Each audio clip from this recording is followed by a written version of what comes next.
chat with the spin king of South African cricket. He laughs now, but I tell you what, everyone's pretty excited about what they saw, especially in that first test match. Keshav Maharaj, Simon Harmer, doing things that are unheard of. Kesh, yeah, I saw how much you enjoyed that, huh? Yeah, I did. I don't know about Spin King, but yeah, it was very enjoyable. It's nice to bowl alongside another spinner in South African cricket. And it's good to see that the mindset has changed towards spin bowling, and hopefully Simon and myself can create a little bit more motivation for youngsters coming through to take up the art of spin. I use the word spin king not to make fun of you, but you are the top of the pile in terms of obviously spinners post-isolation, and I know you said you weren't aware of that number, but it just shows the focus that you had with regards to just purely doing the work. Yeah, I think when you're younger, you look at stats. I think as I've matured, I've realized that I just want to make sure that I take care of my things on the field and execute my plans and help the team over the line. And the rest will take care of itself. And a lot of people may say, "Nah, he's lying. He knew about the wickets thing," but I genuinely didn't know until I saw a few messages from my mates saying congratulations and what have you. So it is a good feather in the cap to have. But I'd like to think I still got a lot more to achieve in my career. And yeah, just more importantly, to help the team to get where we want to be in hopefully a few years' time. I tell you what, I remember meeting you, I guess when we were quite young, 15 years old, at Natal Trials, and always an extremely talented cricketer. And then that hard work and that talent came together. Take me through those early days, I guess your mindset as a young cricketer at Northwood High School, and I guess the dream to one day make it. Yeah, I think when you're younger, it's easy to become despondent and start blaming other people for being left out or whatever the case may be. I always tried towards my early 20s, late teens to understand that I want to better myself, and the only way to better myself is through hard work, and also to give myself the conditioning to able to work hard and continue doing the right things. It's very easy to train for long hours and train probably bad habits. And it's hard to come out from that. So I had to learn very quickly. I think it helped me in my own self-esteem point of view as well. I know what I could do and what I couldn't do, and I worked basically with what I had, and try to hone that skill as best I can. I still work hard today because from a personal point of view, there's a lot that I want to achieve. I have standards for myself. I always strive towards excellence, and if I don't do well, I get really despondent. But I look back to what I've done in terms of my routines, and if I've taken care of my routines, then that's all I can control. For me, yes, while cricket is an outcome-based sport, it is how I feel on the day and how I feel the ball is coming out or how I'm batting, which is most crucial for me. Take me through that mindset shift, I guess, that you would have had. You obviously speak about working extremely hard. There seemed to be a gear change in your early 20s. And I know there was a stage where you were in and out of the Natal B side, or I guess the coastal side, whatever you want to call it back in the day.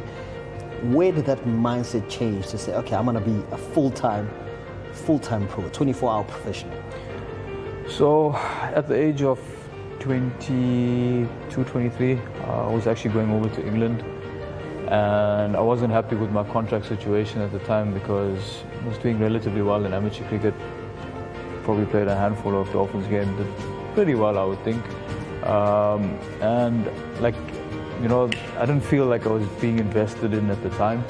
I didn't know where I stood, and maybe there were other people in the pecking order which I respected. So just before I left, I ended up signing the contract because my dad spoke to me and said, you know what, just take the last year. You never know where it may go. Lance Klusener at the time was the coach, and obviously I was a bit of a podgy kid, so I needed to do something about my fitness, and he spoke to me and he said, Kesh, you have the ability to become a national player one day. Your first thing is to make sure that you lose weight. Went to England, being the person that I am, did my research with the trainer at the time. Zaf Azmout was the trainer at the Dolphins at the time. Spoke to him, he sent me a few programs, always checked up with me. And I ended up losing 17.5 kgs in a space of 8 weeks. For me, it was life-changing, not from a physical point of view, but more for a self-esteem point of view. Always used to see the guys in the change room take off their shirts, six-packs, tones, whatever, and I always thought, I want to be like that, but right now I look like this, so let me go in the bathroom and change my shirts. It was a very uncomfortable feeling.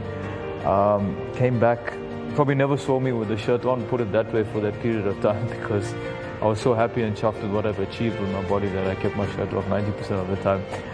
But yeah, just from a confidence point of view, I believed I could do anything from there. With that hard work and with myself in the best physical condition I could be, I wanted to achieve anything I could possibly put my mind to, and ended up playing my first proper full season of Dolphins cricket. Did well in the longer format, and a couple of years later, I got called up to the national team, which for me was a very emotional time. For my family, it was extremely emotional. The years and years of hard work, to see it come and sort of pay dividends at the time was an achievement. But when my dad and I started this journey, a lot of family people laughed at us and told us to give up while you can. So I think it was more of a thank you to you for the motivation in a negative way that I was very grateful for, and to my parents, to my family, to my fiance, they've always motivated me, guided me, kept me grounded, pushed me through those dark moments. It's very easy to be sitting in a corner feeling down and out. Everyone's sporting career has ups and downs, but that's where you rely on them to pull you out those moments quicker rather than later, and very grateful for that. If I'm not mistaken, there was a time when I think Russell Domingo was the coach, and I was down at Chatsworth Oval having a look at the Proteas training session. I think I was working for SuperSport at the time, and I saw Keshav Maharaj there. He wasn't wearing the Proteas kit, but he was down there. I'm like, is my boy in the mix there? What's the story? I mean, take me through that. I guess being brought in slowly but surely, because a short while later, you finally got your sniff. Yeah, so it's actually an interesting story. We had a SAA tour in Zimbabwe. I didn't play any one-day games, although I was in the squad. Didn't play the first 4-day game, played the second one. Did really well over there. Got told I'm going to Australia with the SAA team again there's a 4-day series and what have you. And Mali Bongwe was the coach at the time, and I just asked him, Mali, I know there's other spinners coming. I just want to know, where do I stand? Am I going to play as Kesh? Unfortunately, you're not going to play, but you're going to be a part of the squad, which for me it was a blessing in disguise, because I made peace that, I'm going there. I'm not going on a holiday. I'm actually going there to work. And, I went there for the 2.5 weeks that we were there. I worked extremely hard. I used to bowl by myself. And, actually, P was there at the time. I think he was selected, but he came with. He actually worked a bit on my batting as well. And then whilst I was there, I know South Africa had a tour of New Zealand. Oh, New Zealand were touring South Africa. So I got called up. There was a culture camp before that. Obviously, Russell was coach. And so I just thought, what, I'm coming there because Mitch Santner was the spinner at the time. So, trying to emulate, give the guys practice. Went into the culture camp, came to Durban, had my first training session at Kingsmead. I was so nervous. I don't know why, but I felt like I was on a trial. Just, creating some hype and excitement. Bowled okay. And then, yes, that day at Chatsworth, obviously, Russell was coach. And she said, yeah, Kesh, can you come to Chatsworth tomorrow? And I was like, yeah, sure. And it's probably one of the best spells of bowling I've ever bowled in my life. I remember very clearly, I think he was very chuffed and impressed. My first encounter was with him at SAA in 2019, if I'm not mistaken, 2009, 2010, sorry, giving away my age. Yeah, and then, played SAA, I was okay. And then, he showed me back to the Kesh, just a different type of bowler. And 2 months later, I was playing a 4-day game in East London. I think I got 70 with the bat, and then I got 7 and 6. And I remember after that innings that I got 70, I got the phone call from Linda Zondi at the time, was the chief selector, and he said to me, you know what, you're going to Australia, the squad. I actually had to pinch myself to think I wasn't dreaming. I remember Imran Khan at the time, the Dolphins coach now, was sitting next to me. He's like, what's going on? I was like, Imi, just got a phone call, yeah. He's like, so he was so happy for me. For my parents, they all broke down. Really, really. Yeah, but even having gone through that, I thought I was just going there to learn. Maybe there was a chance at some stage I would play, but this is the process. Went to Australia. Yes, that was a very daunting experience. Obviously, rubbing faces with the likes of your Hashim Amla, your Faf du Plessis, JP Dumis, Dale Stearns. People that I looked up to growing up, seeing them on TV, asking them for their autographs on the side of the field, and now I'm playing in the same team and environment as them. I didn't expect to play. Bowled nicely, played a one-day game, I actually got injured, so I got like extremely worried. Played another 4-day game before the test matches and bowled actually really well in that. And then I heard a rumor that, you know, it could be a spinner making his debut in Perth. It's like, oh my goodness, what's going on here? You know, like, is this really true? Yeah, and I remember Hashim speaking to me. I still got the speech that he gave me when he handed on my cap. I remember I broke down into tears. Like, you know, you sit back and you look and you think, geez, you know, this is where I am now. You know, 5 years ago, I was handing in my contract saying, no, I'm probably not going to accept it, trying to look for a job to do something. And, you know, this is just from perseverance and hard work. Yeah, it was a very emotional and humbling experience at the time from there. When you fast forward to that magical test match in Durban, man, no doubt. I saw you when you're celebrating every time, your family. How special have they been in that journey, and how special was it to take that 7 wickets in Durban? So, Kingsmead always holds a special place in my heart. They gave me the opportunity and platform to be able to come and achieve what I have today.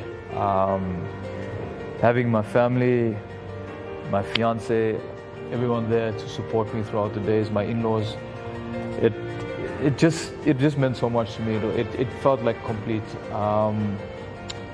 Like I said, years and years of hard work, spending times in the indoors there, blood, sweat, and literally tears in the change room, carrying drinks. I carried drinks 21 times before I played my first Dolphins game. It was so long that I actually started counting it.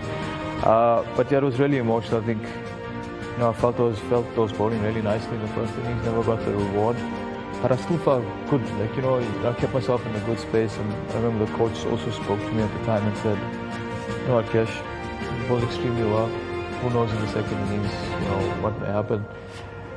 And yeah, I was more motivated and stuff to make an impact, also because I know the Proteas record in Durban is not great, and I want to try single-handedly shift that mindset, you know, make it become one of our fortresses, hopefully going forward, where people actually enjoy it. I think Heinrich has done an amazing job to the stadium.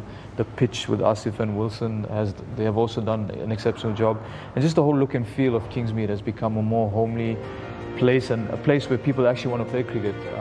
So, you know, to answer the question, sorry to harp on that, it's just, for me, it's a special place. It's always good to play cricket at home. Yeah, it's just every day I wake up and I go to training, I always drive into Kingsmead and I still get the same goosebumps that I did when I played my first Dolphins game. Yeah, those are the words of Keshav Maharaj, starman in that test match in Durban, looking to be the starman again in Gqeberha. Which way will it go? Will the Proteas come out on top? Well, I have to side with him because I'm sitting next to him. But nonetheless, I'm sure everyone's looking forward to what should be a special test match and hopefully a special run for this